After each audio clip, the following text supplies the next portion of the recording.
Hey guys, this is Eric Daniels, aka Eric the Killhound, and this is just another one of my debate slash rants, I guess, on the airsoft slash paintball sniper. Um, Now first we'll go with airsoft. Okay. Um, I used to have a Remington 700 model. Um, I have now custom upgraded that into a paintball sniper instead of being my airsoft sniper. I originally had this scope, Powerline 3x9x32 on it. It's a pellet gun scope. Worked awesome while I had it. Used it for 2 years, almost 2 years. Never failed me. Finally, after that 2 years, the reloading spring and the charging spring both broke, and I could not find a dealer or any other gun that had those springs because I bought it at a gun show. This is now my sniper model, I guess you would call it, and you'll notice it's a pistol grip shotgun. Um, Now I know that's not a standard sniper model, but this gun is wicked for using on an airsoft field. Shoots about 340, 350 with 20 grain. Um, I have a 300 round clip downstairs for it. Um, so honestly, if I get in a huge firefight, this is really useful. When I'm sniping, I'll usually carry the short clip for it and the long clip, because the short clip only carries 17 rounds. The long clip, like I said, is 300. So if I start getting into the middle of a firefight, pull out the short clip, reload it with the speed loader, and then chuck in the long clip and just start blowing rounds away, because it's also a pump action. So I don't slam fire it. Personally, I think slam fire totally screws up all your airsoft guns. They just can't, the springs can't handle it, in my opinion. Um, it is a very short barreled weapon, however, it is accurate to up to like 75 yards with the 20 grain. Now that is with no wind, but even with wind, it's still at 40 yards, it's still shooting straight off. So sniping in a ghillie suit or in the woods, which is going to help with the wind, is very nice with this gun. And also, since it's a pistol grip, if I get into a big firefight, it's useful. Now we'll go to the paintball sniper. Now I know I'm going to have a different video on this, but people say that there is no such thing as a sniper in paintball. In airsoft, I don't know why nobody brings it up. But I guess they do make airsoft guns that are accurate out to 120 yards. But that is with no wind at all, because you got a 6mm BB.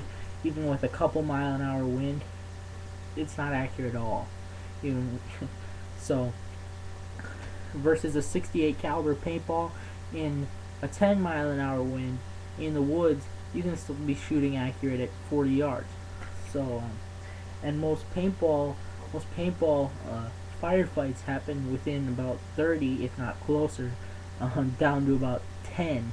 So, I mean, even within 5 yards, they're still shooting it out. So, and in pro paintball, it doesn't really matter how close you get, because they're all wearing pads, and they don't care. Personally, I don't care. Somebody asked me to surrender in paintball, I'm not going to. I'm going to turn around and shoot you. So, I live in Detroit Lakes, Minnesota. Any of you guys ever meet me on a paintball field, don't be asking me to surrender, because you're going to end up getting shot right close up. If I ask you for a surrender, I'm being merciful. If you don't say it pretty damn quick, I'm either going to pop you right there, or I'm going to barrel tag you. So, if I ask you for a surrender, if you do meet me, make it quick. Now, paintball sniper versus airsoft sniper. I will have a different video on this about the paintball sniper. But, in paintball, you have barrels that go anywhere from about 6 inches all the way up to, RAP4 makes a 22-inch rifled barrel. Now people usually say that's just a waste on air, it doesn't help your range at all. But honestly, when you're shooting a barrel like that on a gun, it does occasionally, if you get the right barrel, it quiets your shot, which when playing as a paintball sniper really helps, because most paintball guns are quite loud. With an airsoft gun, it's nowhere near as loud. Even when you're shooting a green gas or CO2, it's nowhere near as loud as a paintball gun. As you can see, this is the airsoft rifle I was talking about, Remington 700. I took one of my old paintball guns and put it in here, and I now have an M1 carbine, I guess. That's what I call it. People have called it an M1. I need to put a clip on here to distinguish that, but honestly, it is a very good shooting gun. It's decent. I mean, I bought the gun for $50, so for being $50, and I got this barrel for $10 at a pawn shop, for only being that much, $60 in total. And I had the airsoft gun just sitting around my house because it broke after 2 years of using it. So in total, this gun only cost me $60, and it was parts that I had laying around the house. So it cost me nothing. I already had everything to put it together. I guess I'll take that back. It cost me a couple bucks. I had to buy the hose clamp to hold it together. In the future, I'm going to be doing custom jobs like this. I'll probably use any gun that I can figure out how to make it work. I'm going to be doing stuff like that, anywhere from World War I up to the present, and the some prototype guns that they're talking about using now. But with the paintball sniper, I think the most utilized thing in a paintball sniper's bag of tricks is the ghillie suit, naturally, because in paintball you want a guaranteed shot, I guess.